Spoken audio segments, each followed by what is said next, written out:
yo considero que la primera característica que debe tener es la cultura, que seamos conscientes no solo por el medio ambiente, sino también porque pues el uso de la bicicleta creo que es lo que más contribuye a nuestra salud y segundo pues el tema de contar con rutas, ciclovías que le permitan la continuidad a un transeúnte de bicicleta pues poder llegar a su destino final. Pienso que una ciudad amigable para el uso de la bicicleta y una caminata es que tenga señales, que tenga paisajes, que tenga conductores que sean amigables con estos sectores vulnerables, con estos factores vulnerables como lo son el peatón y el ciclista. Considero que para que una ciudad invite a la gente a caminar y a montar en bicicleta, debe tener claro que no solo hay un tipo de persona que camina y que monta en bicicleta, sino tener un enfoque diferencial, poder entender que hay personas con condiciones de discapacidad, personas con diferencias de género,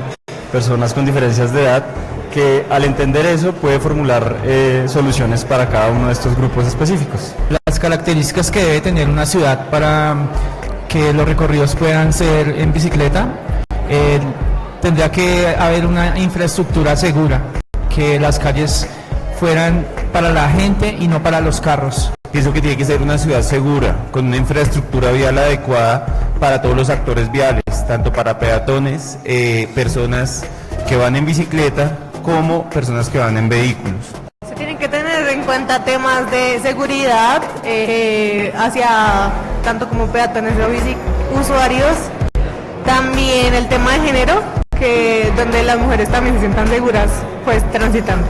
Tiene que haber mucha señalización, espacios adecuados, espacios verdes y lo que decía Valentina, espacios incluyentes, donde las personas, pues mujeres, niños se puedan sentir seguros caminando y en bicicleta.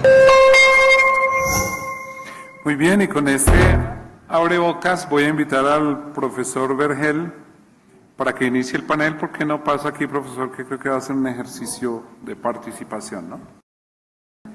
Buenas tardes a todos. Bienvenidos al panel que organizamos aquí en la Universidad de los Andes con el profesor Álvaro Rodríguez. Primero vamos a tener un ejercicio de preguntas. Los invito a que abran la página web de kahoot.it. Aquí está el nombre de la página a la izquierda. Ustedes simplemente digitan la dirección de la página web para que después respondan unas preguntas que van a servir de abrebocas para la discusión y las presentaciones que tenemos esta tarde. Una vez ingresen a la página, vamos a facilitarles un PIN. Aquí está la red de Internet inalámbrica de la Universidad de los Andes con su respectiva clave para que puedan participar. Son preguntas que tienen que ver con la movilidad activa, peatones y bicicletas, con base en investigación y en datos que hay disponibles sobre el caso de Bogotá. Los invitamos a visitar la página y estar pendientes del PIN. Ese es el código de acceso. Los invito a todos a digitar el código de acceso en la página web de Kahoot. Y una vez ingresen el código, vamos a poder ir viendo a la izquierda cuántos participantes tenemos. En este momento ya vamos en 5. Pueden ser anónimos si quieren, o su nombre, para saber cómo les va con este pequeño test que tenemos para el día de hoy.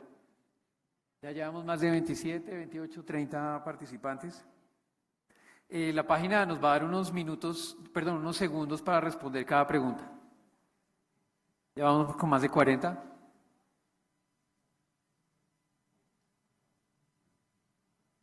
Mientras van comenzando a inscribirse en la página, el orden de las presentaciones son, primero el profesor Álvaro Rodríguez nos va a hacer una presentación, después tenemos al ingeniero David Unimán, posterior a esa presentación tendremos a Fabricio Prati y cerraremos con el ingeniero Jeffer Asprilla.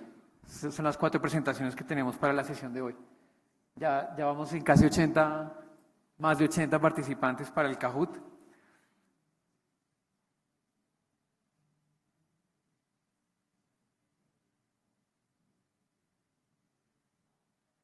La idea de las preguntas que preparamos para hoy es establecer cuestionar un poco lo que se piensa o se sabe del tema de peatones y bicicletas. Hay respuestas que pueden ser obvias, otras respuestas que de pronto no son tan obvias, y la idea es que podamos poner a prueba un poco el conocimiento, digamos, convencional que tenemos sobre el tema.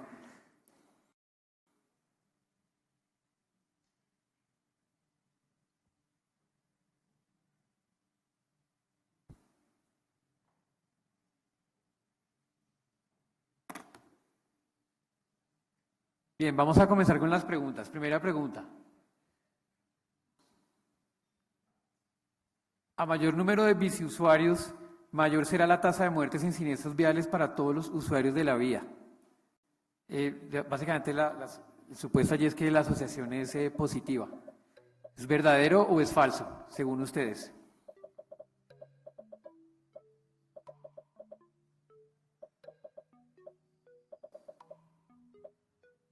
Esto quiere decir que hay un incremento en ese modo de transporte en la ciudad. Vamos a ver qué nos dice la investigación científica al respecto y lo comparamos con lo que cada uno de ustedes piensa entre verdadero o falso. Nos quedan 30 segundos, van más de 120 respuestas.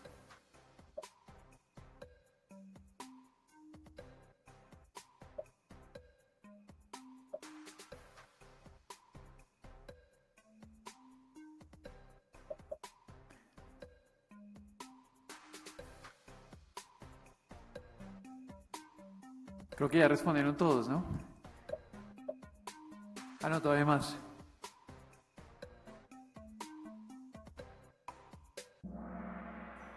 $82 respuestas falso, 44 respuestas verdadero. La respuesta correcta es falso. No quiere decir que a mayor número de bisusuarios tengamos una mayor tasa de siniestros viales. Y lo que nos dice la investigación científica al respecto en varias ciudades del mundo es que el hecho de tener un diseño de ciudad pensado en movilidad activa, al contrario, reduce la exposición al riesgo y a los siniestros viales. Entonces, digamos, esta afirmación hay que tenerla, hay que tomarla con pinzas, porque mayor número de bisusuarios obviamente está asociado con calles más seguras, ciudades con mayor conectividad y un diseño de vías que sea más amigable con el modo de movilidad activa. Sigamos con la siguiente pregunta, por favor. David M. va ganando en el test. Implementar un programa de bicicletas compartidas aumenta la accidentalidad de biciusuarios en una ciudad. Acá el supuesto es que si yo implemento un programa de bicicletas compartidas, en teoría tendría una mayor accidentalidad en dicha ciudad.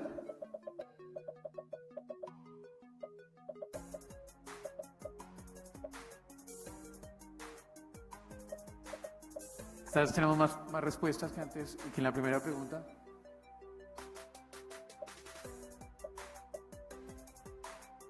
¿139 respuestas? 122 respuestas falso, muy bien, esa es la correcta, y 18 verdadero. En investigación que se ha hecho sobre el tema de bicicletas compartidas en ciudades que han implementado programas de bicicletas compartidas, se ha encontrado que no necesariamente eso aumenta la accidentalidad, debido a que el mayor, ventaja que tiene un programa de bicicletas compartidas es un diseño de ciudades y de calles más seguras, en donde el sistema está implementado de una manera en que los usuarios están expuestos a una menor exposición al riesgo de accidentes en la ciudad. Entonces, el supuesto sería, tengo más accidentalidad porque tengo más usuarios.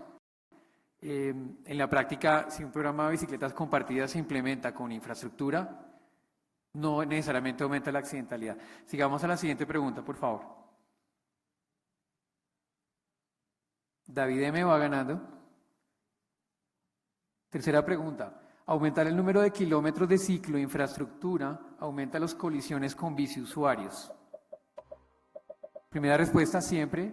Segunda respuesta, depende de si el aumento de biciusuarios es resultado de un cambio modal. Tercera respuesta, nunca. Y cuarta respuesta, depende de cuántos kilómetros aumente la cicloinfraestructura. Una de estas es la correcta.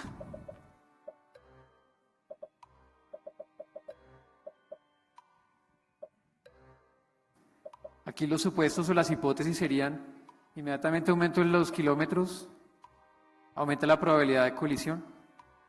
Depende, digamos, de la distribución modal. o esto nunca va a ocurrir aunque yo aumente la cicloinfraestructura, o finalmente depende de qué tanto aumente yo en la proporción de kilómetros. Van más de 130 respuestas.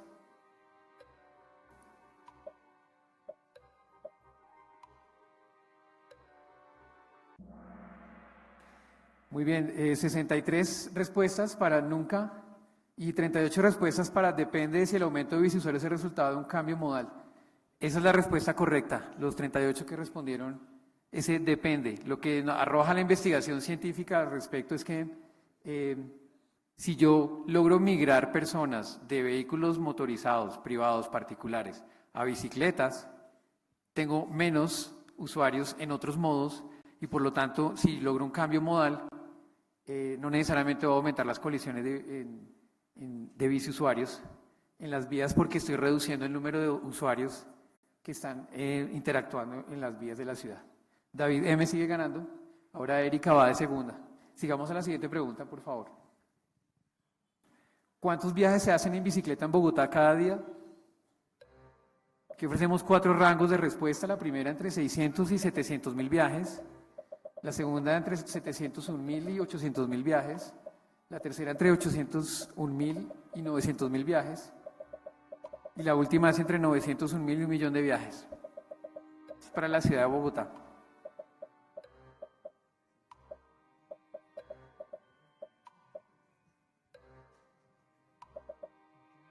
Ya llevamos más de 120 respuestas.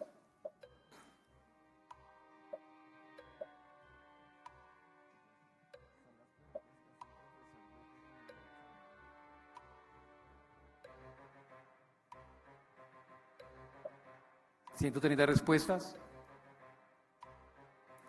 Nos quedan 10 segundos.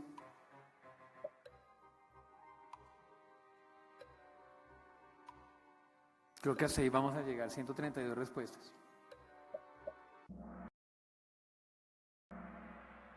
Una distribución bastante heterogénea. Tenemos 48 respuestas para entre 800.000 y 900.000 viajes y tenemos 33 respuestas para 700.000 y 800.000 viajes y 35 respuestas para más de 901.000 viajes. Profesor Álvaro, ¿cuál es la respuesta correcta? Entre 800 y 900.000. Correcto. Los 48 que le respondieron la tercera opción es la correcta. Cortázar ahora va de primero y GBG va de segundo. Sigamos. Quinta pregunta. ¿Qué porcentaje de los viajes diarios en bicicleta en Bogotá son realizados por mujeres? Aquí ofrecemos 4 opciones. Solamente el 13%, solamente el 16%, únicamente el 19% y finalmente el 22%. Tomando datos de la Secretaría de Movilidad de Bogotá en cuanto a los patrones y comportamientos de viaje en Bogotá en bicicleta.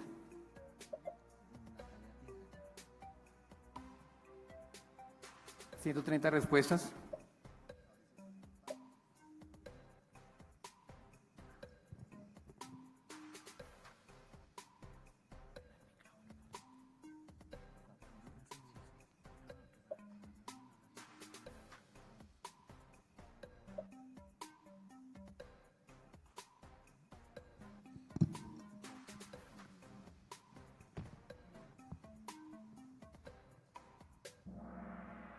También una alta distribución de respuestas.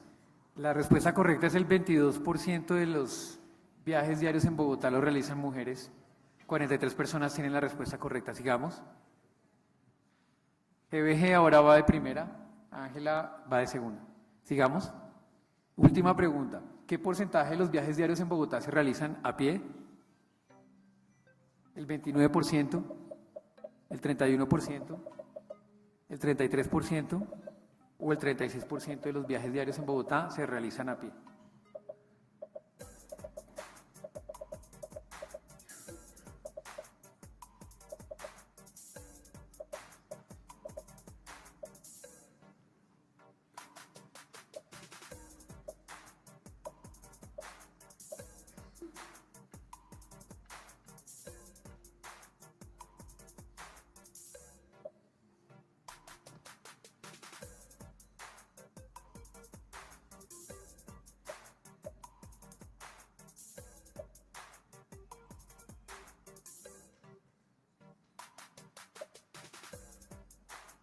más de 130 respuestas.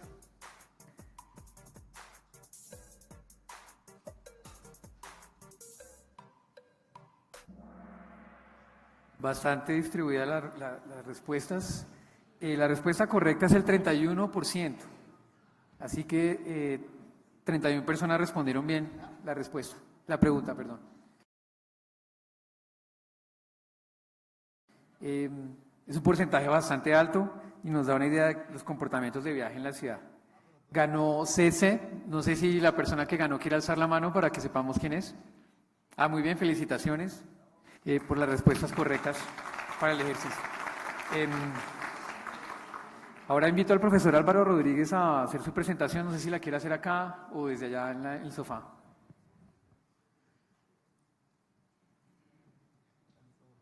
Muchas gracias al público por la participación en la actividad. Gracias.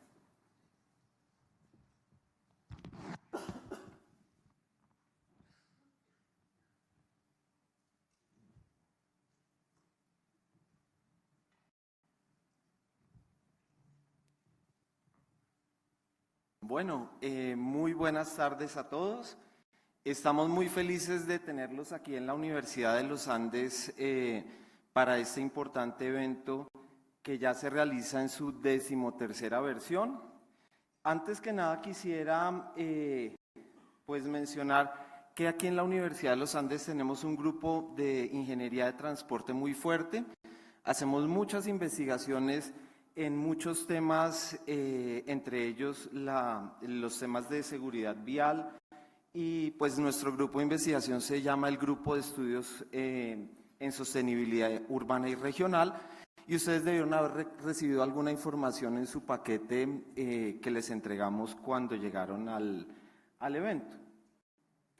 Bueno, entonces quisiéramos hoy contarles un trabajo que hemos hecho en nuestro grupo de investigación precisamente con Germán Barrero y Hernán Ortiz, que están acá presentes, y que hemos empezado a investigar el tema de las percepciones que tienen las personas referente a diferentes cosas en el espacio vial.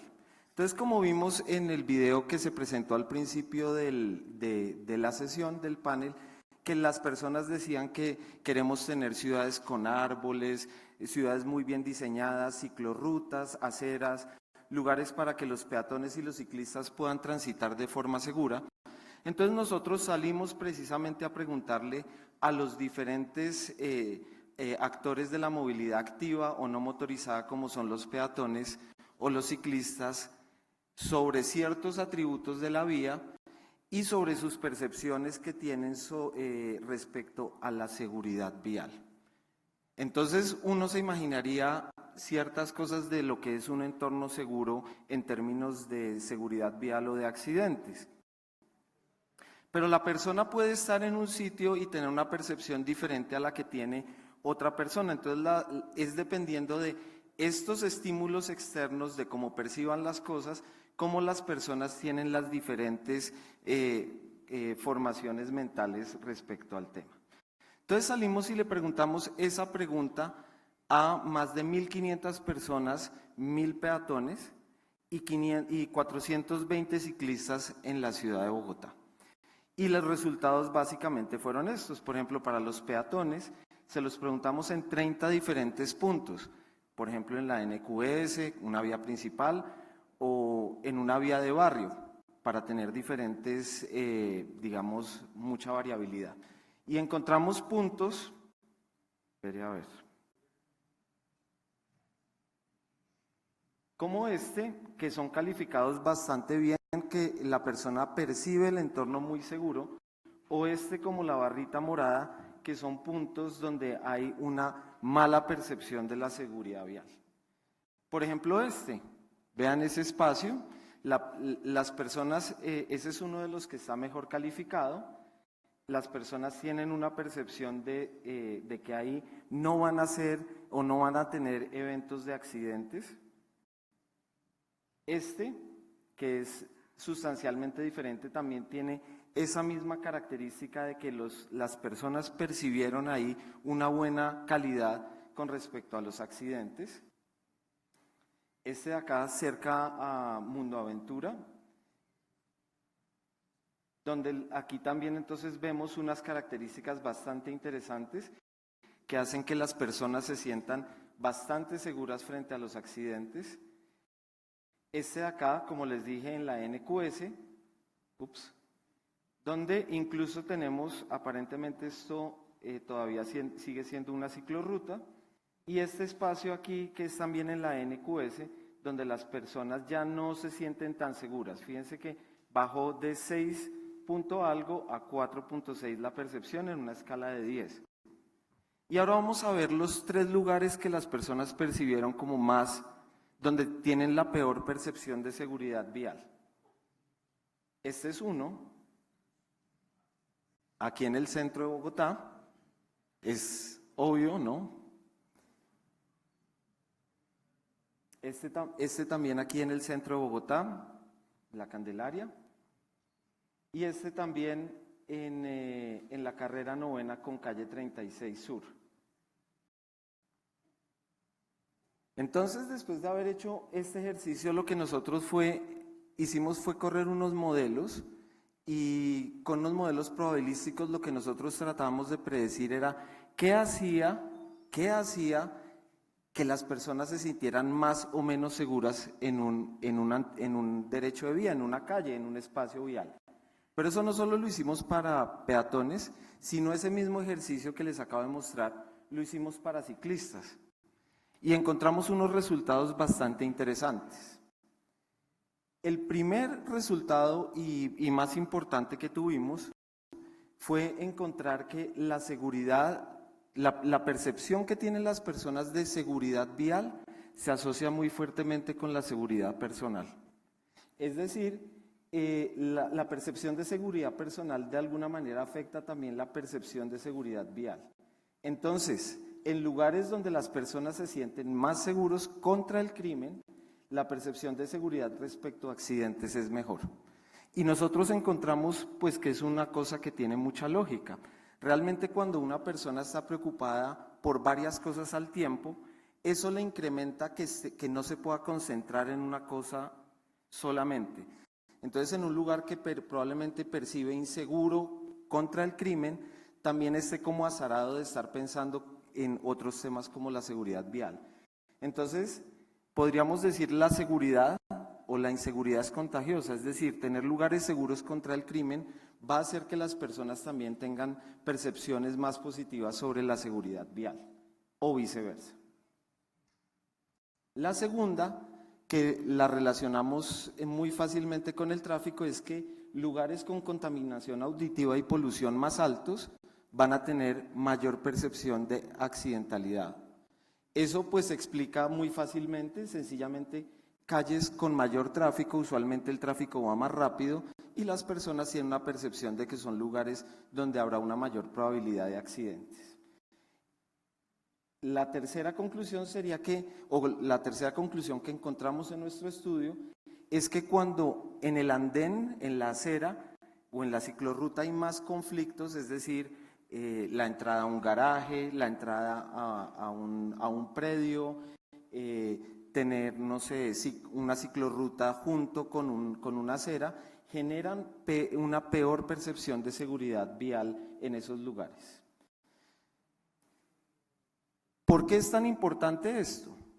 Para ir cerrando el tema. Si ustedes se fijan, las personas se paran en un lugar, en una de las fotos que les mostré en alguno de esos lugares, y tienen estímulos del piso, del entorno, por medio de sus sentidos, y eso lo percibe la persona de manera diferente. Entonces la persona se siente segura o no se siente segura, se siente satisfecha o no se siente satisfecha, y en últimas eso hace que la gente quiera o no usar estos modos de transporte. Es decir, hacer entornos seguros va a ser algo que también atraiga a las personas a utilizar la bicicleta y a utilizar la caminata como modos de transporte, que es en últimas lo que queremos en una política pública de movilidad. Entonces, básicamente, para resumir, hay que diseñar muy cuidadosamente los espacios urbanos, las calles, todos estos derechos de vías hay que diseñarlos muy cuidadosamente. La segregación, en especial a los peatones, separarlos del tráfico motorizado es algo que nos va a ayudar mucho a tener espacios percibidos como seguros y reducir también las interferencias con otros modos. Entonces, me ahorré un minutico, fui más rápido de lo esperado. Muchísimas gracias, gracias también a Germán y a Hernán por la colaboración. Gracias.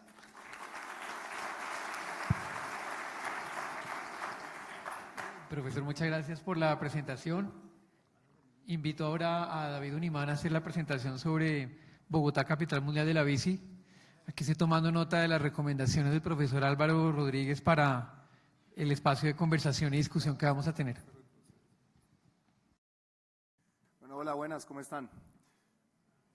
Bueno, yo quería hacer una presentación un poco diferente y quería empezarla con una analogía. ¿Hay alguien aquí que le gusta el mar? A todo el mundo, bueno, bien. ¿Hay alguien aquí que le gusta bucear? ¿Alguien aquí le gusta sumergirse bajo el agua? Sí, algunos, bien. Bueno, entonces yo creo que muchos de ustedes van a ver esto y les puede parecer como una imagen reconocida, y esto es una barrera coralina. Y el punto de lo que quería mostrar aquí es que los biólogos marinos, cuando estudian las barreras coralinas, buscan especies indicadoras de que el ecosistema está bien o está mal. En este caso, ese pececito azul es un pez cirujano, y el pez cirujano básicamente lo que nos está diciendo es que las condiciones son buenas. Es decir, que si el pez cirujano puede sobrevivir en esta barrera coralina, las condiciones están para que vengan muchos otros animales también muy interesantes que pueden estar ahí. ¿Qué pasa? El ecosistema de los ciclistas es un poco similar. Esto que ven ahí es un estudio viejo pero interesante que hicieron en Portland, en Estados Unidos, donde clasificaban las actitudes de las personas hacia el ciclismo en 4 grupos. Entonces, en el grupo más chiquito, al lado izquierdo, que era como el 1%, eran como las personas que decían: yo me monto en bicicleta, llueve, caiga nieve, polución, yo monto. Y no le tenían miedo a nada, pero era solamente el 1% de las personas. Ya si uno empieza a medir un poco actitudes diferentes en la verde, hay gente que está entusiasmada, que le gusta y que monta, pero pues que ya cuando la situación es un poco muy peligrosa, como decía Álvaro, cuando ya la seguridad, digamos, es baja, esa gente deja de montar, y ese es como el 7%. El amarillo era el grupo más grande, y era la gente que quiere montar bicicleta, pero por preocupaciones, etcétera, de diferentes tipos, pues no monta, y era como el 60%. Y finalmente un 33% que decía: yo nunca voy a montar bicicleta, no me interesa, me encanta mi camioneta, me encanta mi moto, no me interesa. Y entonces la pregunta aquí es: ¿cómo hacemos para captar más y más y más de estas personas, de estos tipos de personas, para que monten bicicleta en una ciudad como la nuestra? Pues claramente uno tiene que empezar a atender las preocupaciones de los que están más hacia la derecha de estas percepciones, ¿cierto? Pues hay una forma de cómo medir esa relación entre el usuario y la infraestructura, que tiene que ver con eso, que se llama LTS, por sus siglas en inglés, que son nivel de estrés de tráfico. Entonces, más o menos va así, es decir, LTS 4 es nivel de estrés muy alto, solamente montan los ciclistas así que no le tienen miedo a nada, y LTS 1 es el nivel de estrés bajito, o sea, es muy tranquila la vía, es verde, es agradable, y pues ahí pues en la caricatura muestran a una mamá con sus hijos montando tranquilamente. Entonces obviamente entre menos estrés hay, pues más personas van a montar. Y claramente eso tiene una relación con la infraestructura, ¿sí? O sea, con la infraestructura que diseñamos, con la infraestructura que tenemos. Entre más estresante es la infraestructura, pues menos tipos de personas vamos a captar. Entonces, un poco yo quería como hablar de ¿y cómo hace uno para ir bajándole el estrés a montar en bicicleta? Pues yo creo que hay un par de cosas. Una es liderazgo. En verdad sí quiero resaltar que nuestro alcalde y nuestro secretario de movilidad son personas súper comprometidas con la bicicleta, y de ahí para abajo hay todo un equipo de subsecretarios, de directivos, en fin, de todos los niveles que están todos los días trabajando por esto, y eso es algo que es clave para uno poder bajarle el estrés a montar en bicicleta en la ciudad. Hay que educar, Esto es una imagen de uno de nuestros programas de semilleros de la bici, que educan a chiquitines de cómo montar en bicicleta en situaciones de conflicto en la ciudad, en tránsito. Obviamente hay que educar del otro lado también. La educación no es de un solo lado de los ciclistas, es de un lado también de todos los actores de la vía. Esto es parte de la campaña de 1,5 metros que hemos venido trabajando como parte de implementar la ley 1811 del 2016, que es la ley Probici. Infraestructura, esta es una ciclorruta que hicimos nueva en la carrera 24. Tiene que haber infraestructura buena, ahí ven segregación, ahí ven un tema de elementos verdes, señalización, pintar en azul los puntos de conflicto, semáforos ciclistas. Y motivación, esto fue una imagen que tomamos en un evento con Al Colegio en Bici, que me pareció súper chévere, esto creo que la tomé yo. Me pareció una locura, los niñitos están gritando así de la felicidad y es parte de que esto también tiene que ser algo chévere, que uno también tiene que hacer de esto una fiesta, que uno tiene que decir, montemos en bicicleta porque esto es algo que no es solamente un tema económico, un tema de llegar rápido, sino es un tema también de que somos un grupo de gente, una familia de gente que está montando en bici. Pero entonces, yo quería compartir unas anécdotas de qué hemos visto en campo, que hemos visto que tal vez un biólogo marino podría interpretar como que algo estamos ganando en terreno, que algo está pasando, que empezamos a ver diferentes imágenes. Pues esta siguiente imagen la tomó un compañero del grupo cuando andaba en su carro un día en una ciclorruta nueva que hicimos en la calle 64. Y para nosotros en el grupo cuando la vimos fue ¡wow!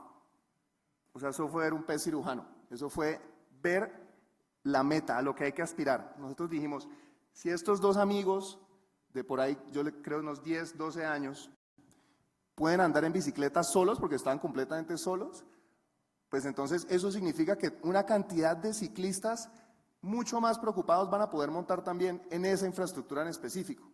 Obviamente falta muchísima infraestructura para que se pueda hacer esto, pero uno empieza a ver indicios de que algo está pasando. Esta también fue una interesantísima, esta fue durante el piloto de una ciclorruta esta creo que es la carrera 19, ya está implementada, pero esto lo interesante era que este piloto llevaba ahí por ahí un mes, y en menos de un mes uno ya empieza a ver la reacción de la gente. Esto era una mamá llevando a su bebé al colegio, porque en esa ruta de hecho hay varios colegios, entonces uno ya encuentra bastantes personas llevando a los niños al colegio ahí en bici, pero en un piloto uno ya empieza a ver que la gente responde. Este también es en otra ciclorruta nueva que hicimos. Y lo que nos empieza a decir es que esto es interesante porque la silla es un poco improvisada para el niño, para la niña. Ya estamos haciendo un estudio, de hecho, con el BID para ver el tema de sillas para niños en bici. Pero el punto es que, wow, o sea, uno ya empieza a ver esto cotidianamente y si uno es biólogo marino, uno empieza a interpretarlo de una forma interesante. Esta también me pareció increíble. Estas son cosas que hemos venido viendo estos últimos años.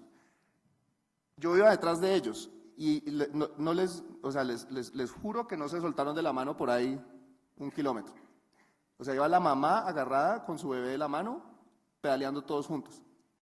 Y yo sé que puede sonar como cosas muy cursis, como cosas muy románticas, pero lo que les estoy diciendo es que si esto puede pasar, es muy posible que ese 22% de mujeres que montan en bici pueda subir, es muy posible que los niños que hoy en día obviamente un papá no los dejaría montar, de pronto se atreva a dejarlos montar, que el ejecutivo que le da pánico subirse en una bicicleta se atreva a hacerlo. Son indicadores. Esta también la tomó una compañera del grupo, esto es una ciclorruta nueva que creo que tiene menos de un mes, es la calle 32, aquí llegando a la Candelaria. Y esto son situaciones de la vida real.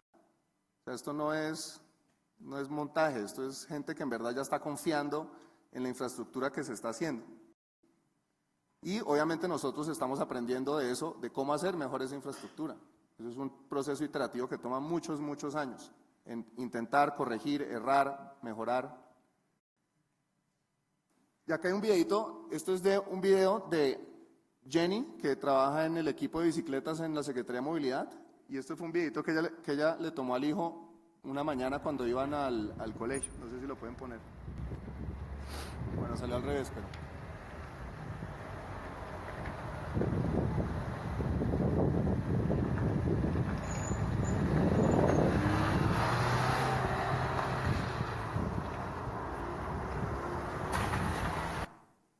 así, y el chiquitín de ella, esa la ciclorruta la trabajó ella. Y ahora su hijo monta en esa ciclorruta para ir al colegio solo. Y él piensa que él va solo. Él sí va allá adelante ahí, ¿no? Yo soy lo más bacano y claramente como la mamá, 3 ciclistas detrás. Porque claro, nosotros también dijimos, todavía no estamos listos para soltarlo, que era la meta, pero sí, ya uno empieza como a soltar un poquito más. Esta también fue una muy chévere, esta la saqué de mi celular. Esto fue en un evento que hicimos con el colegio en bici. Esto fue en la Alameda del Porvenir. Esa es una ciclorruta que le hicimos mantenida, ahí estaba recién mantenida. Y en este programa hay 100 rutas todos los días saliendo con niños así, 100 rutas por toda la ciudad.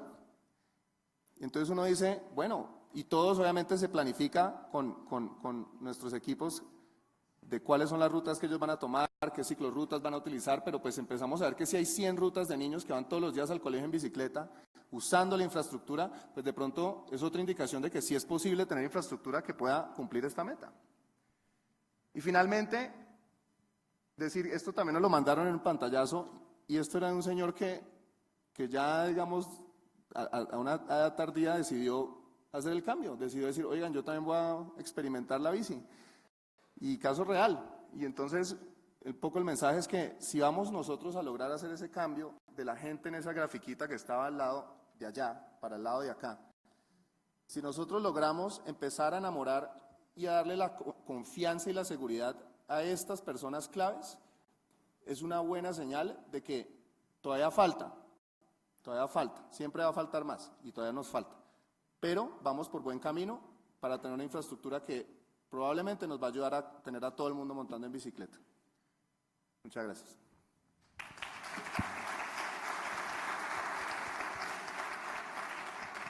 Muchas gracias a David Unimán del distrito por la presentación. Invito ahora a Fabricio Prati a hacer su presentación. Fabricio viene de NACTO, ¿correcto? La Asociación Nacional de Servidores Públicos en Transporte. Bienvenido. Gracias. Pues voy a hacer mi presentación en inglés, lo siento, pero me queda más fácil hacerla en inglés. So I'm going to switch to English. Thank you everyone for being here. Thank you for inviting me. Let's see if this works. Where should I point? All right. And thank you for inviting us. Thank you for inviting Mac to Global Designing Cities. It's always an honor of being here, and always happy to come to Bogota. This presentation is mostly based on a publication that we released in 2016. It's a Global Street Design Guide, and will be very soon released in Spanish. And also the application of the guide in various contexts, in various cities around the world, in the cities in which we've been working, especially under the Bloomberg Philanthropies Initiative for Global Road Safety. So today, I'm going to try to answer this question that was posed to me, which is how to make streets safe for pedestrians and cyclists. And I want to say that generally when we answer these questions, we take about 45 minutes, an hour, it's a training, and I'm going to condense it into 10 minutes. So I try to resume that into 4 ideas. The first is speed, then infrastructure, networks, and people. I'm going to start with speed. Speed kills, and we all know that. And we probably, I hope, all of us agree that we should lower speeds in our urban environments. And the main reason is, based on this graph that probably you're all familiar with, is the risk of pedestrian deaths and impact speed. So at 60 kilometers an hour, there's a 90% chance of death for a person, a pedestrian. At 30 kilometers an hour, this is the reverse. There's a 90% chance of survival. And this is related to our vulnerability as humans, right? Because we don't go around. ¿Se fue la traducción? ¿Se fue la traducción simultánea al español? Yeah. Perfecto. We don't walk around our streets like that, so we're extremely well protected shell. Speed also affects our visibility and reaction time. So committing errors, it's easier when we speed. And speed doesn't affect much travel time actually. When you look at studies, when you reduce speed from 50 kilometers an hour to 20 kilometers an hour, the difference in time travel is very minimal. In this study, 18 seconds. Fabrice was mentioning another study when they analyzed street that moved from 90 to 80 kilometers an hour. It's about 2 seconds a kilometer. So the question that we have to ask ourselves is how many seconds of travel time we're actually willing to trade for life. And in order to enforce the speed, we can use design. I'm going to focus a lot my presentation on that. I'm going to talk to designers and people who actually design the streets. So using design and tools like traffic calming, like horizontal deflection or vertical deflection, can actually of users. But we have to design streets for the appropriate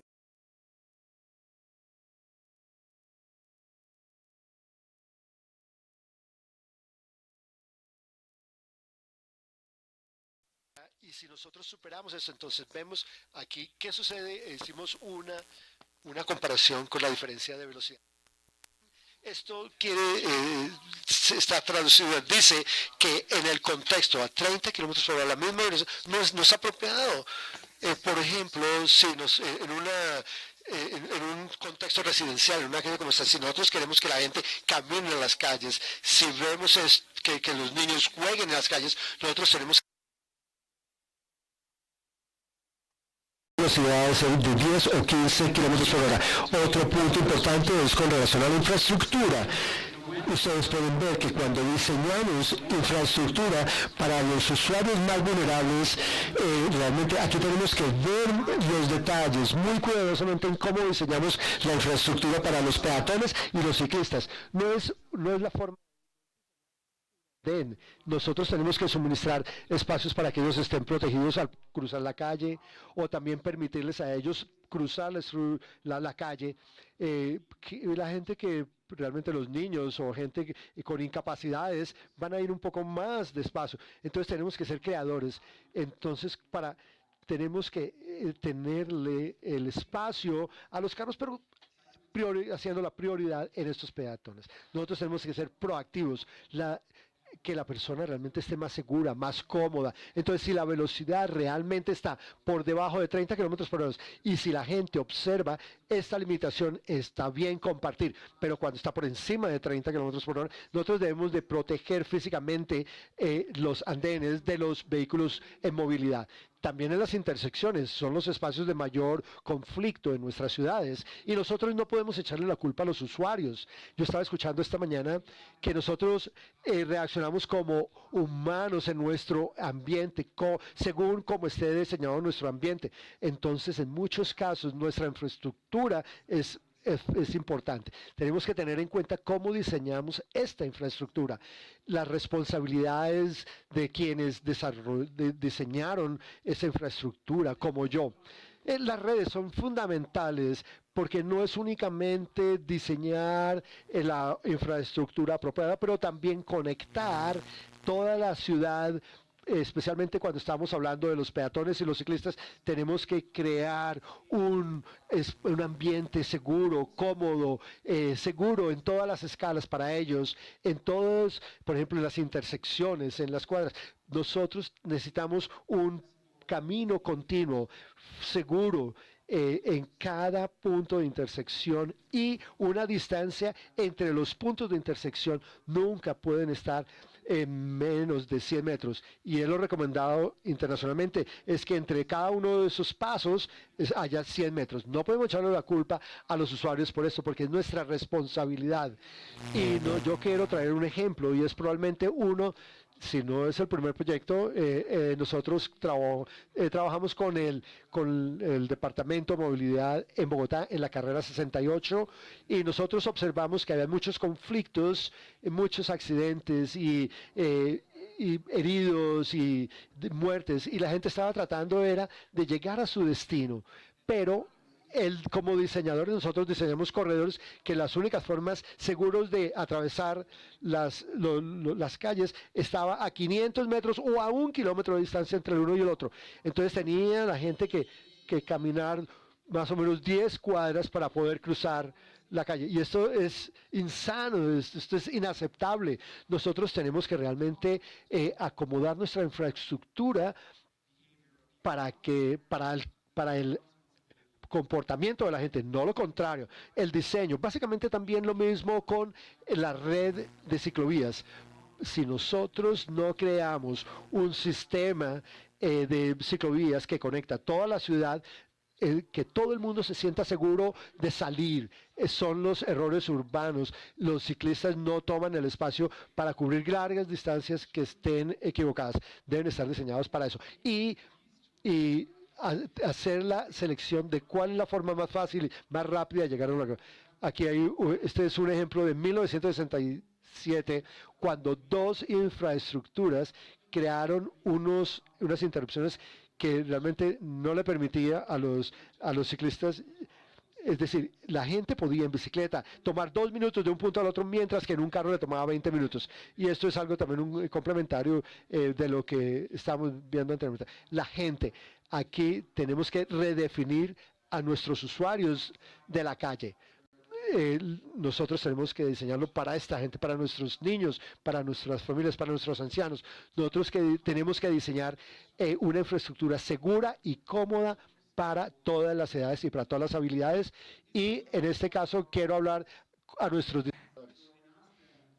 Les pregunté, ¿cuál es su diseño de un vehículo? ¿Qué si nuestro diseño de un vehículo, que es el vehículo que usemos para diseñar nuestras calles, fuera una persona en una silla de ruedas? ¿Qué si nuestro diseño de vehículo fuera un niño de 5 años? Y cuando diseñamos para ellos, diseñamos un entorno cómodo y seguro para todos. Muchas gracias por su tiempo, su atención. Y estas son las 4 ideas, de hecho. Velocidad, personas, infraestructura y redes. Fue una conversación que tuve anoche con alguien y surgió este tema. Nuestras cabezas siempre está girando, spinning en inglés, cuando estamos diseñando, y esa es la sigla en inglés, spin, que significa girar. Estamos diseñando las vías para una velocidad adecuada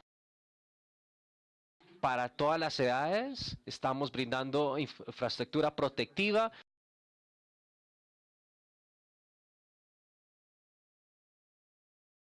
para los usuarios vulnerables, y nuestra red está totalmente conectada en la ciudad. SPIN. Muchas gracias.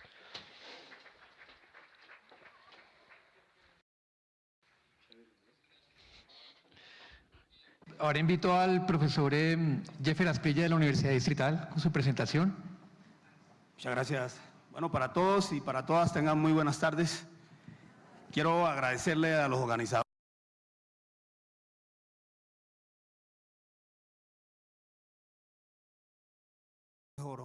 Quisiera hacer rápido una encuesta. ¿Ustedes cuál fue su principal modo de transporte de llegar aquí a Los Andes hoy? Levanten la mano los que llegaron en transporte público. ¿Y en vehículo particular? ¿Y los que llegaron en bici? ¿Y a pie? ¿Solo yo? Bueno, eso quiere decir, colegas, que tenemos un trabajo. Darío, llegaste a pie. Bueno, eso quiere decir que tenemos un esfuerzo grande que hay que hacer, porque vamos a impulsar la movilidad sustentable. Y bueno, hoy queremos compartirle con ustedes este tema de seguridad vial peatonal, titula Entropía de la infraestructura en la movilidad urbana del área metropolitana de Guadalajara, en México. Entropía es un término traído de la física, de la termodinámica, y este término lo aplicamos en los sistemas, en este caso el sistema de movilidad. Básicamente la entropía es generar desorden, generar desequilibrio en la infraestructura de la movilidad urbana. Y para comenzar, quiero recordar esta frase de Pérez Navarro del año pasado en este mismo evento. Pérez dice que en el futuro el coche inteligente irá sin conductor y el conductor inteligente no irá en coche. Yo creo que aquí hoy tengo la esperanza que hay muchos conductores inteligentes, porque ya el futuro lo tenemos aquí a la vuelta de la esquina, por lo tanto esperemos que empecemos a llegar sin coche. Bien, arrancando entonces muy rápido estos datos ya a lo largo del evento. se han estado mostrando, pero solo quiero hacer énfasis en esto. Los 1.35 millones de personas que están muriendo cada año en el mundo, eso representa que 8 Boeing 747 con 462 pasajeros se estén estrellando cada día. Imagínense el impacto que generará una noticia esa, que cada día se nos accidenten 8 aviones de esto. Y en términos de costo, porque también lo decía la ingeniera Tinjacá esta mañana, los costos de la accidentalidad está generando entre 3 al 5% del Producto Interno Bruto en los países en vía de desarrollo. Aquí en Colombia es 3.6, eso equivale a 23, 24 billones de pesos. Con eso construimos la primera línea del metro y la línea de Transmilenio de la séptima, con esos recursos. Imagínense la cantidad. Y en México, entonces lo duplicaríamos, lo triplicaríamos prácticamente esos costos. Estamos hablando de 10.000 millones de dólares aproximadamente. Bueno, y este es México, ahí están las tasas. México tiene tasas un poco más bajas que las de Colombia, 13.2, pero se mueren 16.185 personas al año y 108.000 quedan lesionados. Es la segunda causa de muerte que tenemos en México. Y ya en Jalisco, que es donde nos vamos a centrar aquí, el estado occidental de México, la tasa es mucho más alta, 16.7%, 1.342 fallecidos en el año pasado. Y en el área metropolitana de Guadalajara, que es la que nos vamos a centrar, esa muerte representa el 40%. Aquí lo representamos en términos de los peatones. ¿Cuántos peatones se nos están muriendo en el mundo? 23%. Esa población es equivalente a que en el año se nos muriera toda la gente que vive en Neiva, 310.000 habitantes. Y en México representa de las 16.000 que le hablaba, el 44%. Estoy hablando de 7.000 muertes, o sea, lo que se muere en Colombia todo en el año. En México, esos son los peatones que se nos están muriendo cada año. Y en Jalisco, el porcentaje sube un poco más, que más o menos es el mismo que tiene Bogotá, 48%, son 651 peatones que están perdiendo la vida cada año. Y en el área metropolitana es el 52%, un poquito mucho más alto que el que tiene Bogotá. 287 peatones perdieron la vida el año pasado.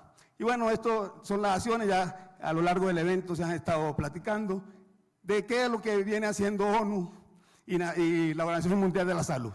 Los 5 pilares, el que vamos a hablar ahorita es el segundo, que tiene que ver con infraestructura segura, y lógicamente los objetivos de desarrollo sostenible de 2030, las 2 metas claves que planteó el objetivo. Y aquí hay algo importante, que es esto que hablaba el doctor Bocarejo ayer, sobre que los temas de seguridad vial tenemos que mirarlo con una visión sistémica, holística.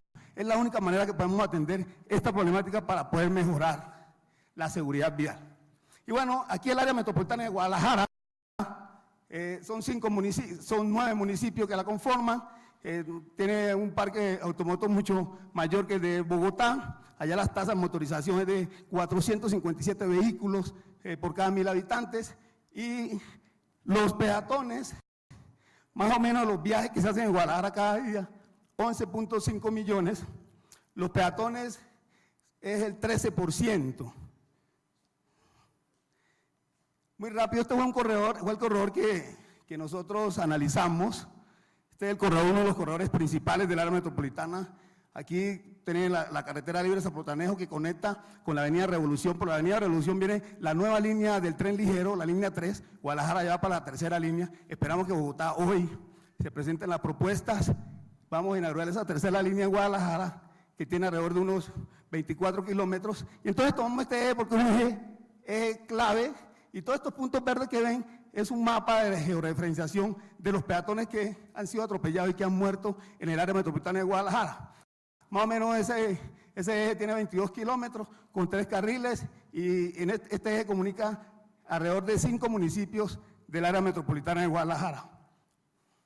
Y aquí los 4 componentes que yo rápidamente hice a través de observación participante e inspección in situ. Yo analicé las intersecciones, analicé las condiciones físicas de la infraestructura para el peatón.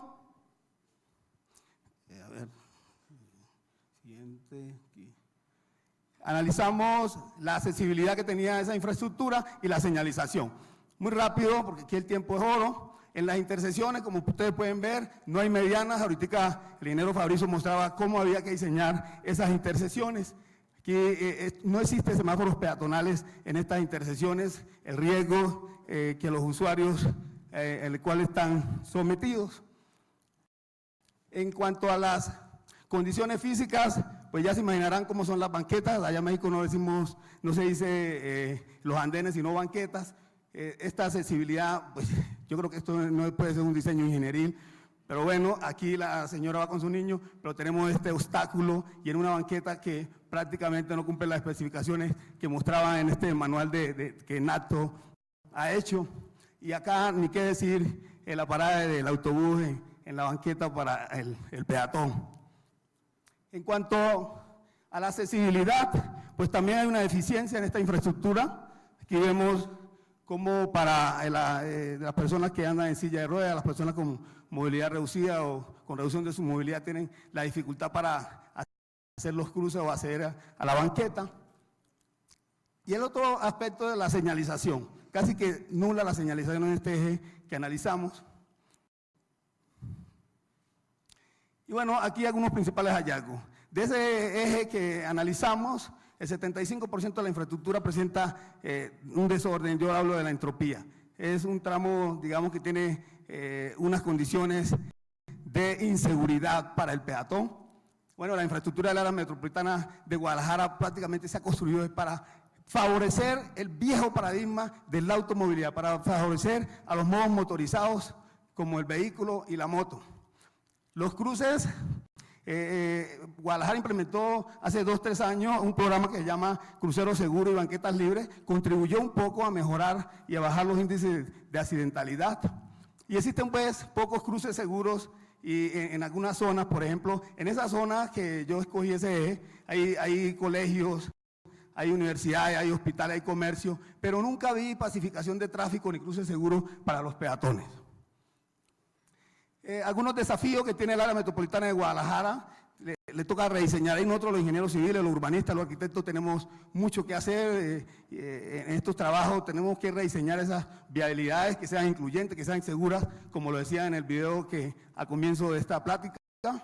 El control a la invasión del espacio peatonal, ustedes lo veían en las imágenes, fortalecimiento del paradigma de la movilidad sostenible, digamos, construyendo infraestructura para los modos activos y fortalecimiento. Esto creo que que aquí en Bogotá hay que trabajar en esta parte.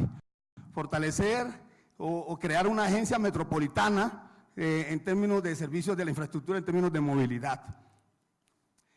Bueno, estas son las intervenciones porque Guadalajara también ha ido dando pasos. Ahí nosotros tenemos que aprender de Guadalajara. Ellos muchas vías ya la han peatonalizado. Aquí en Bogotá arrancamos con la 7ª y llevamos ya, yo espero que antes que se vaya el alcalde nos deje ese regalo de Navidad, dejando la 7ª peatonalizada. En Guadalajara ya avanzamos, esta vía se acabó de peatonalizar. Este es el Paseo Alcalde, esto es padrísimo, quedó bellísimo, ya ven toda la interacción de la gente. Acá en esta otra vía, en Miguel Hidalgo, así que Guadalajara ha peatonalizado muchas vías de sus centros urbanos. Otra de las vías, como ven, esa interacción del peatón. Y bueno, ya otra de las intervenciones que están haciendo por el eje de la línea 3 del tren ligero. Aquí ya ven que incluyeron la ciclovía, aquí se está incluyendo con una banqueta mucho más amplia, la zona para ya hay podotáctil, la guía podotáctil para la movilidad reducida y para las personas invidentes, dándole más accesibilidad. Bueno, y algunas reflexiones finales. Creemos pues que la seguridad peatonal es necesaria, es prioritaria que nosotros hagamos un rediseño de esta infraestructura. Necesitamos pacificar más el tráfico, hacer un control de velocidad como lo han venido platicando aquí. La accesibilidad universal es clave, que cuando nosotros diseñemos y construyamos la infraestructura, pensemos en esa accesibilidad universal. Y peatonalizar los centros urbanos. Aquí en Bogotá yo creo que eso es uno de los retos. Eso nos trae que los espacios sean más seguros, sean incluyentes, sean accesibles, sean equitativos, haya una interacción social, pero sobre todo sean espacios que son sostenibles.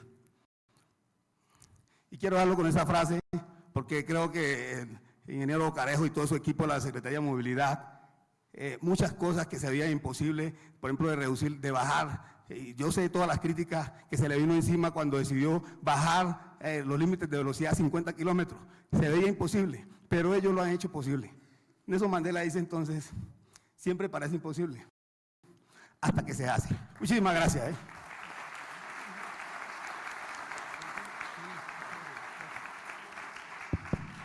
Muchas gracias por la presentación y felicito a los 4 panelistas por cumplir con los tiempos, muy juiciosos con su tiempo para la presentación que tuvieron en el panel el día de hoy. Yo quisiera, bueno, primero que todo, pues yo, al igual que el público, estoy seguro, yo estoy complacido con las presentaciones, el excelente nivel técnico y de trabajo que ustedes exhibieron en sus presentaciones y, digamos, pues para arrancar con una discusión interesante, yo encuentro, digamos, 3 temas muy importantes acá, que tienen que ver uno con el tema de infraestructura. Los panelistas han hablado mucho del tema de infraestructura, del diseño de las ciudades, del diseño para el peatón y para el biciusuario. Ese es un gran tema, diseño de la ciudad, diseño y la infraestructura. El segundo gran tema es el tema de comportamientos. Y de hecho es una de las grandes preguntas en investigación siempre y es hasta qué punto tenemos la capacidad de predecir comportamientos, hasta qué punto podemos saber si cierto tipo de infraestructura llevará a un usuario a actuar de una forma u otra. Ahí hay otro gran tema de discusión que ahora vamos a trabajar. Y el tercero tiene que ver con un tema de política y ese, digamos, y todos lo han trabajado o lo han mencionado de una forma u otra, y es si no tenemos un marco de política, si no hay una política e incluso voluntad política para llevar a cabo cierto tipo de intervenciones, es probable que los comportamientos en la infraestructura no cambien. Entonces, digamos que en ese orden de ideas yo quisiera plantearles una pregunta a los 4 bajo 2 escenarios, porque digamos en un mundo en donde las ciudades, digamos, ya fueron prácticamente construidas y gran parte de ellas construidas para los vehículos motorizados, y muchas de las intervenciones de las que ustedes han hablado son intervenciones en la ciudad ya construida. Yo quería invitarlos a ustedes a reflexionar sobre hasta qué punto el diseño de la infraestructura va a llevar a que las personas cambien de modo de transporte, es decir, hasta qué punto el que yo haga una ciudad más segura, un diseño enfocado en el peatón y el biciusuario, efectivamente va a llevar a que la gente se baje del vehículo particular en ciudades y en entornos ya construidos. ¿Ustedes cómo ven esa posibilidad? ¿Solamente con la infraestructura logramos que la gente se baje del vehículo y tome la bicicleta o sea un peatón y se promueva la movilidad activa? Y si tuvieran la oportunidad de diseñar la ciudad pensada en el peatón y el biciusuario, ¿cómo la pensarían de cero? Sabiendo pues que hoy en día obviamente las ciudades ya fueron diseñadas y construidas en un gran porcentaje, digámoslo así. No sé quién quiera empezar con la discusión. Muy bien. Voy a tomar una frase de Darío Hidalgo. Darío Hidalgo dice, siembra infraestructura y recoge felicidad. Si sembramos infraestructura para la bici y si construimos infraestructura para el peatón, vamos a recoger felicidad en las ciudades. Pero el gran reto que hoy los entornos construidos de estas grandes ciudades de Latinoamérica, Bogotá, tienen es repensar el paradigma en el cual nosotros estamos hoy inmersos. Ese paradigma viejo de la automovilidad. ¿Queremos permanecer en el paradigma viejo del siglo XX o queremos transitar hacia el nuevo paradigma de la movilidad urbana sostenible? Y bajar a la gente del vehículo indudablemente que implicará, o de la motocicleta, implicará generar un mejor transporte público, unas mejores condiciones de transporte público, generar esa infraestructura para la bici. Yo recuerdo los primeros kilómetros que se construyeron en Bogotá para la bicicleta, era un porcentaje 1 o 2%, hoy está llegando ya al 5%, generando 800.000 viajes diarios, pero es gracias a esas intervenciones en infraestructura, que hay que seguir trabajando y que hay que seguir conectando. Creo que esa es la tarea que Bogotá tiene pendiente, lo mismo que el área metropolitana de Guadalajara. Entonces, lo que hay que empezar aquí es a generar y a construir esa infraestructura para generarle felicidad al peatón y al biciusuario. Voy a contestar en inglés, lo siento, pero me sale más fácil. So I think, yes, definitely the infrastructure can change the way people move. And this is something extremely contextual. There is, it depends, but there are some constants. And I think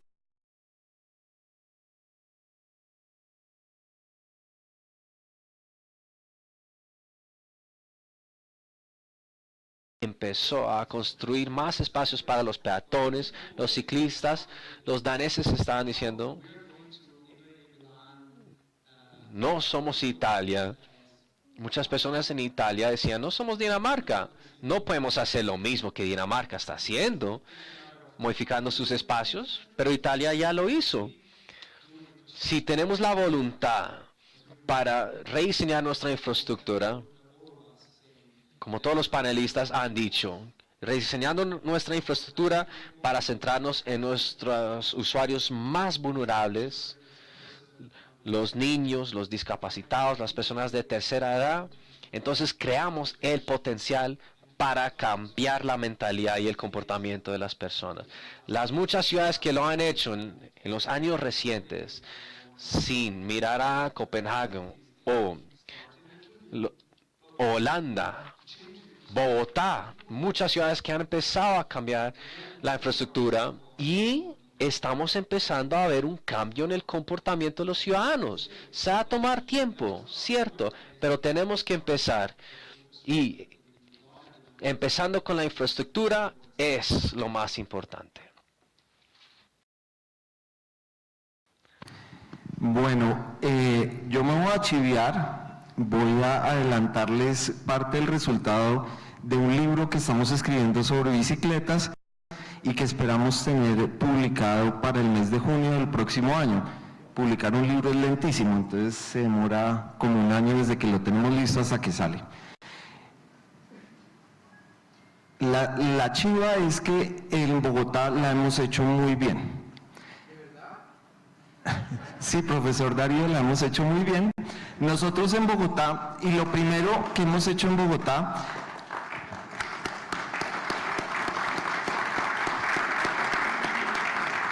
lo primero que hemos hecho bien en Bogotá es entender que es un proceso. Es decir, lo que decía Eric, de que como en una ciudad construida para el carro que se constituyó aquí durante más de un siglo, logramos meter infraestructura para bicicletas y que hoy en día tengamos casi 1 millón de viajes, es un proceso. Son 20 años de hacer las cosas bien y la estrategia fue muy inteligente. Al principio es, para lograr que los carros dejen de usar el espacio de los peatones como parqueadero, dijeron vamos a poner ciclorrutas. Y entonces empezaron a hacer unos andenes con ciclorrutas para acomodar los dos nuevos modos. Y este paso que ha tenido recientemente bajo el liderazgo del secretario Bocarejo en compañía de su equipo, es empezar a bajar la bicicleta a la calzada vial. Porque como vimos en la presentación de las percepciones, mejora para los dos, tanto para el peatón, no estar con las bicicletas ahí al lado andándoles, y por el otro lado para el ciclista estar en un sitio donde puede andar rápido, puede estar segregado y puede estar bien.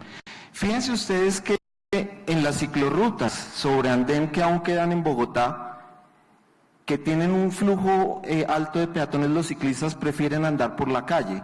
Entonces estamos haciendo infraestructura de bicicletas para que de alguna manera los ciclistas estén expuestos andando entre el tráfico, entonces de pronto no es una buena idea.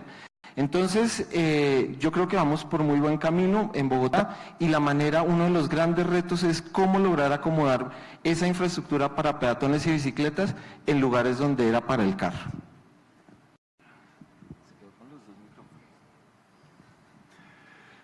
Bueno, yo solo diría 2 puntos. El primero es que con el tema de infraestructura siempre va a haber un problema y es que la infraestructura, pues en mi limitada experiencia es que la infraestructura es muy lenta y siempre va a ir mucho más despacio que la necesidad. Y eso simplemente es por la naturaleza de los grandes proyectos. O sea, los grandes proyectos en la mayoría del mundo se demoran mucho tiempo en hacer, en la planeación, en conseguir plata, en el diseño, en la parte social, en la construcción. Miren nomás ahora, con el paquete de valorización que vamos a dejar, Vamos a hacer algo más de 100 kilómetros de ciclorrutas solo de valorización, más las de troncales, más las de metro. Nos tocó hacer 2 intentos en el Consejo para poder aprobar ese paquete.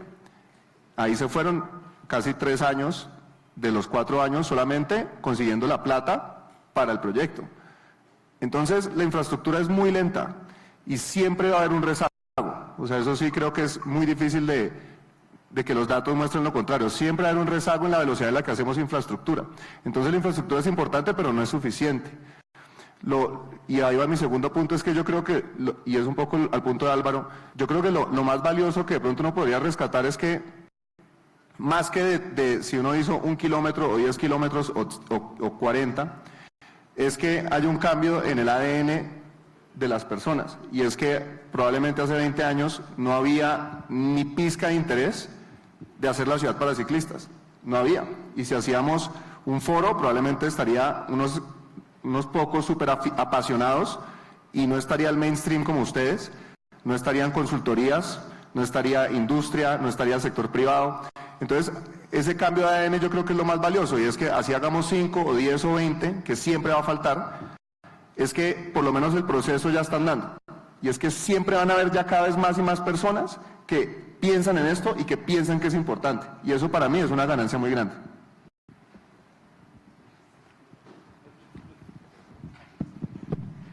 Bien, muchas gracias. La siguiente pregunta tiene que ver básicamente con el tema de si ustedes, digamos, tuvieran la oportunidad de, puede ser el próximo alcalde o, digamos, persona que esté a cargo de una ciudad como Bogotá, donde hay recursos escasos, y creo que es una decisión de política difícil, ¿cuáles serían, digamos, los 3 principales consejos que ustedes le darían a un futuro alcalde, alcaldesa, persona que esté a cargo de una ciudad para aumentar el número de usuarios que están movilizándose a pie o en bicicleta?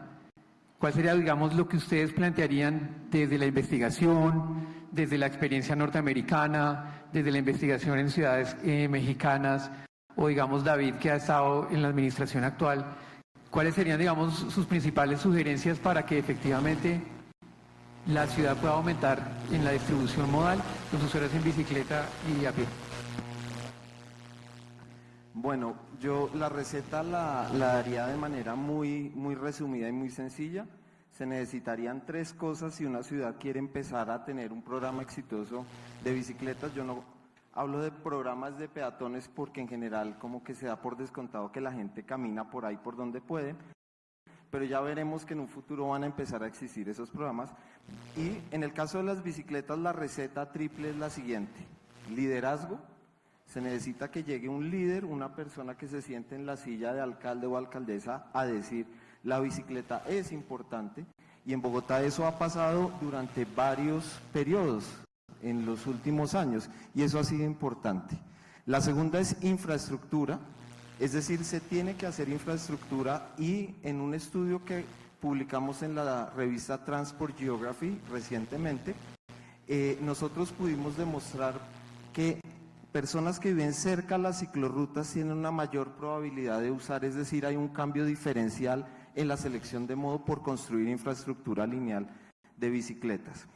Y la tercera es diseño, es decir, la infraestructura que se diseñe tiene que estar muy cuidadosamente diseñada, no solamente para proveer superficies de buena calidad o cruces seguros o ese tipo de cosas, sino también nosotros encontramos que hacer infraestructuras que generen placer para el ciclista, es decir, sitios bonitos y bien pensados, atraen aún más viajeros a la bicicleta. Entonces son esas 3, liderazgo, infraestructura y diseño. Sí. So I want to bring, I don't know if I'm going to bring a perspective of North America, but I'm going to bring the expertise of designer. And the 3 things that come to mind, first of all, is like, don't choose between cyclists and no escoger entre ciclistas y peatones. Hay que priorizar los dos. Designing infrastructure, diseñar infraestructura, fostering a certain mode shouldn't be, no debería tener una preferencia entre los dos. No deberíamos poner en competencia al ciclista y el peatón. A veces veo en ciudades que están fomentando más la movilidad por ciclas o movilidad en ciclas, quitándole espacio a los peatones. Y no debería ser el caso. Segundo, algo más que es fundamental, de nuevo, cambiar la mentalidad. Cuando diseñamos y contemplamos una ciudad, deberíamos ser lo más comprensivo posible. Y si miramos a las personas que actualmente están usando las ciclas, inclusive en Bogotá, y recordando lo que David mostró del estudio en Portland, estamos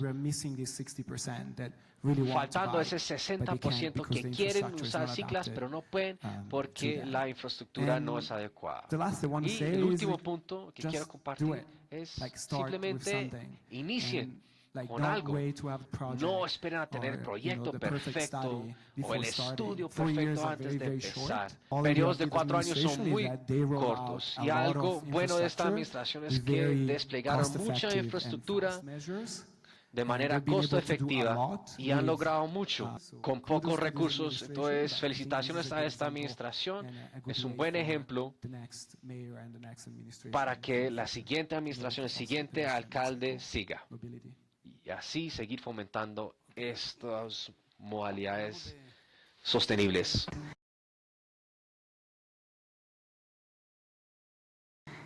Siempre los recursos son escasos. Aquí el liderazgo que tiene que asumir un gobernante es primero que todo conseguir los recursos. Yo creo que los recursos para los temas de la movilidad activa, como es para el peatón, el ciclista, tienen que venir de los que generan las externalidades en la movilidad, tienen que venir del vehículo particular. Los vehículos particulares y las motos no están pagando los costos asociados de las externalidades que está generando. Los que están muriendo en las vías son los más vulnerables y especialmente son los peatones y los ciclistas. Entonces hay que aplicar medidas. Ya aquí inclusive la Secretaría de Movilidad varias veces le tocó insistir al doctor Bocarejo con el proyecto del parqueo en vía. Afortunadamente a última hora aquí el Consejo lo aprobó. Entonces tiene que haber un compromiso también de parte de la administración y también de los concejales, en este caso de Bogotá, para aprobar estos proyectos que vayan en consecución, en beneficio de conseguir recursos para la infraestructura del peatón y del ciclista. Entonces, si conseguimos los recursos, pues indudablemente, mi estimado profe, vamos a tener recursos para infraestructura, para rediseñar las vías. Aquí tenemos que hacer un rediseño de nuestras vías. Y en ese rediseño tiene que ser incluyente, un diseño universal. Los diseños, hoy día hablamos de los diseños 880, o sea, si camina un niño de 8 años y una persona adulta de 80 años, hablamos que son los diseños incluyentes, también hablamos de las vías completas, pero eso se hace con recursos. Y lo primero que un gobernante tiene que tomar el liderazgo es de conseguir esos recursos. Y lógicamente impulsar la participación ciudadana. Aquí es clave que la ciudadanía se empodere de estos temas de la movilidad activa, del peatón, del ciclista y exija en los presupuestos locales, en los presupuestos nacionales y en los presupuestos distritales que se asignen los recursos para estos usuarios de la movilidad. En México, por ejemplo, allá es 70-30, el 70% de los recursos que se invierten para la infraestructura es para favorecer el vehículo y solo el 30% para los modos sostenibles, el peatón, el ciclista Tenemos que invertir esta lógica porque lo que normalmente vemos en el Argor es que los actores vulnerables, ellos no ponen votos y normalmente los tomadores de decisión siempre dicen, no, es que ahí es que invertir más en infraestructura para el vehículo porque ellos son los que votan. Y esa es una de las lógicas que tenemos que empezar a cambiar. Aquí es importante entonces, conseguir recursos aplicando la externalidad que genera el vehículo y la moto y esos recursos reinvertirlo entonces para los modos activos. Y 2, la participación ciudadana que es clave y después vendrán todos los temas que nosotros como ingenieros, arquitectos, urbanistas apliquemos en el rediseño de las vías. Bueno, mis tres, yo creo que la primera es escoger su equipo bien. Yo creo que las cosas, uno se imagina que las cosas pasan mágicamente gracias a una máquina bien aceitada, de gente que todo, no, eso Yo me he dado cuenta en estos años que esos son un montón de héroes y heroínas, todos sangrando, trasnochándose, sudando, cada uno haciendo sacrificios personales que uno no se imagina para que las cosas salgan. Entonces, búsquese un equipo con berraquera, eso es lo primero. Lo segundo es, no le haga caso a las encuestas de opinión. Yo creo que gobernar por opinión es lo peor que uno puede hacer, porque es una receta fija para estar cambiando de rumbo cada vez que alguien, una pequeña minoría está descontenta con algo. Entonces, gobernar es con una visión. Y el tercero es comunicar. Yo creo que eso sí, uno tiene que contar lo que más pueda, todo lo que está haciendo, que la gente entienda el proceso. Bien, muchísimas gracias David y a los demás participantes. Ya para cerrar, yo quisiera plantearles un ejercicio que tiene que ver con 3 variables o conceptos que se utilizan para medir la calidad de los servicios públicos en general en las ciudades, y tiene que ver con la calidad de los servicios públicos, la cobertura que estos tienen y la continuidad. Entonces me gustaría preguntarles, porque ustedes hablaron mucho en sus presentaciones de otro concepto, que es el de la segregación. Ustedes hablaban de vías más segregadas, de alguna manera peatonalizar una calle para evitar que ahí entren vehículos motorizados, entre otras cosas. Me gustaría preguntarles a ustedes, ¿tenemos que llegar a la segregación total para ciclistas, biciusuarios, peatones? ¿Podemos coexistir entre ellos? Porque, digamos, hay una preocupación muy fuerte en Bogotá con el tema de los biciusuarios, y es pues que todavía hay una accidentalidad alta de este usuario en la vía. Ustedes, digamos, ¿qué perspectivas tienen frente a si yo lograra dar efectivamente calidad, cobertura y continuidad? ¿Es un requisito la segregación o de alguna manera la ciudad puede modificarse y transformarse para garantizar esos 3 temas sin necesidad de la segregación total de los usuarios más vulnerables? ¿Sí? Bueno, I'm going to go first. Well, Bien. I don't think the Yo no segregation pienso que la is the segregación only sea solution. la única solución. I think that Yo pienso que lo que nos debemos enfocar es en velocidad, reducir la velocidad. La gente se está muriendo debido a la velocidad, no por la ausencia de una protección física, porque en muchas calles los vehículos pasan y cuando llegan y golpean a un ciclista, las consecuencias son, ustedes saben, mortales. O lesiones, o la muerte del ciclista. Entonces yo lo pongo de esta forma realmente lo presenté en una de las diapositivas. Si nosotros podemos, de una manera eficiente, reducir la velocidad y medir esta acción de velocidad en el diseño de la calle a 30 kilómetros por hora, sí, nosotros podemos compartirlo, pero nosotros necesitamos diseñar las calles de una manera correcta, porque no es únicamente colocar una señal y esperando que la gente realmente conduzca por debajo de ese límite de velocidad. Eso no va a ocurrir. En muchos estudios en Alemania, donde se ha estudiado donde más o menos unos 30 años de este estudio, y como resultado de estos estudios no únicamente acerca de las marcas o de la señalización, pero también cómo nosotros comunicamos que la prioridad, que nosotros le damos la prioridad al ciclista y tienen el derecho a estar en la mitad del carril y tomar todo el carril completo. No es acerca de la segregación, pero es acerca de la infraestructura más cómoda, especialmente para los niños y los ancianos. El adulto mayor es una prioridad en ciertas condiciones, con unos límites de velocidad muy bajos en un tipo de diseño, del cual nosotros podemos compartir. También ver las cifras, la seguridad por cifras. Entonces, si nosotros vemos, por ejemplo, el impacto, el comportamiento de estos conductores sobre los ciclistas, entonces ahí tenemos que ver realmente el punto de quiebre para poder tener una calle compartida más segura entre los usuarios. ¿Alguien quiere complementar? Bueno, yo quisiera decir que exactamente lo mismo, en el sentido de que yo creo que usualmente estas personas que son como defensoras de una causa tienden a radicalizar un poco las ideas con el propósito de poder convencer más personas, pero yo creo que al final, y es labor de la academia un poco, decir las cosas como en su punto medio y en su punto justo. Entonces hay situaciones donde evidentemente hay que peatonalizar y prohibir la entrada a los carros porque es necesaria. La séptima me parece un gran ejemplo, calles peatonales y comerciales en las grandes ciudades, pero también hay veces se necesita segregar el carro y el peatón, de hecho, a nivel. No es solamente separarlo longitudinalmente, sino hacer pasos o puentes o algo de ese estilo para segregarlos. Entonces hay generalmente la idea de que a los puentes muy bien llamados antipeatonales, en algunos casos, pero en algunos casos puentes peatonales, es una medida necesaria porque hay vías con vocación muy pocas de movilidad de carga, que mueven la ciudad, que mueven la economía, y no se puede poner un paso a nivel. Lo que hacemos en muchos casos es poner un puente para los peatones arriba. No siempre tampoco esa es la salida. En Alemania, por ejemplo, entierran las vías en unas zonas de la ciudad, en Cali, en el centro lo han hecho, y arriba forman unas zonas, unas plazas peatonales, pero a lo que voy es que no radicalicemos el tema de que siempre tiene que hacerse un paso a nivel porque es que el peatón es igual al carro y el carro es...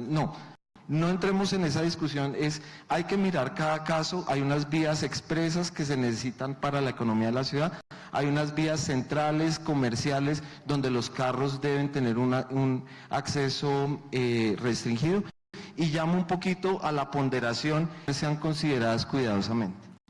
Muy rápido, uno no quisiera que hubiera segregación, ¿no? De ningún tipo, ni social, ni en este tema de la movilidad, de la infraestructura. Al comienzo de las ciudades, cuando las ciudades nacen, todos los modos de transporte, todavía no había salido el vehículo, convivían en ese espacio, el peatón, el ciclista, no había esa segregación. Después de 1908, cuando Henry Ford crea la producción de vehículos en serie, es donde las ciudades se ven obligadas a empezar a segregar. Entonces, no, este espacio es para el vehículo y usted peatón tiene que ir acá, pegado allá, no puede invadir el espacio del vehículo, y lo mismo el ciclista. Y hoy lo que vemos es una lucha de espacio. El espacio es lo más valioso que tienen hoy día las ciudades, y lo decía el señor alcalde ayer en la inauguración. ¿Cómo hacemos, y dejo esta reflexión para todos y a los compañeros del panel, cómo hacemos para redistribuir de manera equitativa el espacio vial? Es una gran pregunta que todavía no tiene la respuesta, ¿no? En ese orden de ideas, yo le voy a agregarle, mi estimado ingeniero Eric, a las tres variables, agreguemos de la otra que se llama accesibilidad y asequibilidad. Son otros dos componentes de los servicios públicos, no solo los servicios públicos del transporte o en la movilidad, sino también los otros servicios públicos de agua, energía, etcétera. Y bueno, lograr esas 3, 4, 5 variables en los servicios públicos, pues sería lo mejor. Lógicamente que eso va a implicar, indudablemente, siempre va a pasar por la variable de recursos. Si tenemos los recursos, seguro que vamos a poder construir infraestructura accesible, asequible, seguras, y bueno, como nosotros las queramos hacer, pero que haya esa infraestructura que permita una mejor convivencia en el espacio vial, que es escaso, y es lo más valioso que tienen las ciudades. Inclusive en nuestras casas, hasta los hijos hoy día piden, no, yo quiero mi espacio solo, allá en mi habitación. En nuestras casas empieza esa lucha inclusive por el espacio, y en la calle también empieza esa lucha por el espacio, ¿no? Así que lograr tener esa redistribución del espacio será la gran pregunta y el cuestionamiento que le dejamos, o de reflexión para cada uno de ustedes. ¿Cómo hacemos para hacer una redistribución del espacio de forma equitativa, segura, accesible, asequible, etcétera, etcétera? Muchas gracias. Bueno, yo diría que sí me parece importantísima la segregación. De pronto lo único que agregaría sobre lo que ya mis compañeros dijeron es que tenemos que pensar en una segregación, yo creo que más armónica con el entorno urbano. A veces hacemos segregaciones que son muy hostiles, que son muy como unas cicatrices, y hay un movimiento, especialmente en ciclorrutas, que tratan de hacer segregaciones un poco más suaves. Entonces se meten superficies verdes, se meten plantas. En Bucaramanga, por ejemplo, en la ciclorruta hicieron un ejercicio muy bonito donde hicieron un segregador en concreto con algunos pinitos. Tiene temas de mantenimiento, pero también se pueden utilizar como lo que llaman sistemas de drenaje urbano. Entonces yo pensaría, sí necesita segregación, pero yo pensaría que ya tenemos que pensar es cómo hacer una segregación mucho más armónica. Bueno, muchísimas gracias Álvaro, David, Fabricio y Jeffer por la tarde de hoy. Excelente panel, agradecemos mucho su asistencia. Un aplauso por favor para los panelistas. Y tengo entendido que pasamos a un refrigerio, ¿no? Sí, no, vamos a seguir a la siguiente actividad, el siguiente panel. Muchas gracias Álvaro Rodríguez, David Uniman, Fabricio Prati, Jeffer Asprilla y a nuestro moderador Eric Vergel por este panel Calles Seguras para Peatones y Ciclistas en el marco del 13º Seminario Internacional de Seguridad Vial, aquí desde el Auditorio Mario Lacerna en la Universidad de los Andes en Bogotá.